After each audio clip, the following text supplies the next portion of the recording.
Hi everyone welcome to my mini blog. आज सकाळू गाधे पाधे चलू बाहरी गलु आम मंदिर पहुँची गलु आसी साईबाबा मंदिर में। साईबाबा मंदिर को दर्शन कलापर आम पलि आसलु जय श्रीराम हनुमान बाबा पाखक। हनुमान बाबा दर्शन कलापर पाखे थिला बहुत सुंदर गोटे तुलसी गछ।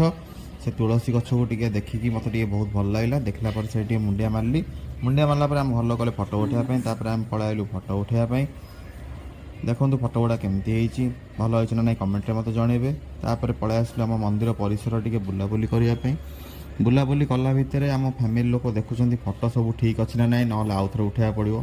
तापर आम से बाहरी गलु पाखरे थिबा बरगड़ बीट कॉलोनी से सबुठ बड़ गणेश।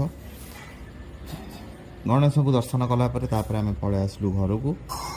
रही बाय बाय। जदि भिडियो भल लगी लाइक शेयर सब्सक्राइब करदे। टाटा।